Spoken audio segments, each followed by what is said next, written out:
So what we do is, every year we go through what would be our preventative maintenance plan, and we analyze that at the beginning of the calendar year and look at what are we going to do in the summer as it relates to large-scale repairs in the building.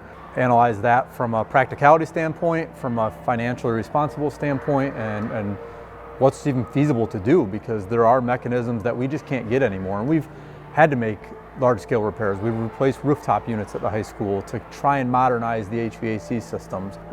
But there are issues that you just can't fix. Our science labs have gas lines that are buried underneath the building and come up through the walls, and it's not as easy as just replacing fittings or replacing elbows where their leaks are, because sometimes you don't know where those leaks are coming from. The main facade of the building, you've got brick and mortar that's literally falling apart, and when you can see through there the moisture and condensation that's literally eroding away the steel components of a building, it's not like you can just take some bricks down and throw some more up and call it good. You've got structural integrity issues of the building that we have to look at, but really the only way to repair it is to build a new building, because it's to a point where you're not just going to tear down exterior walls and slap up new brick and mortar. So when you talk about the mechanical systems at both Liberty and the high school, there are a couple specific areas where the dollar amount far outweighs any need that we could possibly put into these buildings, and then just the practicality of doing it. One of those areas is the electrical capacity, particularly at Liberty. Everything is run underground, underneath the building here at Liberty, and then comes up through the walls and goes into the different spaces.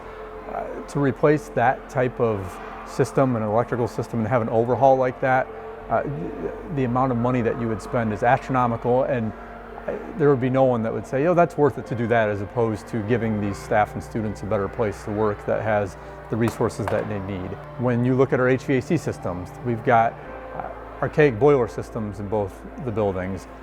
Yes, we've made some updates in terms of rooftop units added at the high school, but to do it right and to completely overhaul a system like that just doesn't make any sense to throw that kind of money after that kind of project when we know we can build better and give better to our staff and students.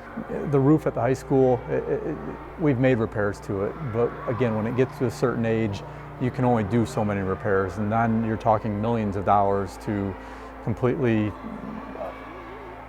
tear off and put on a new roof.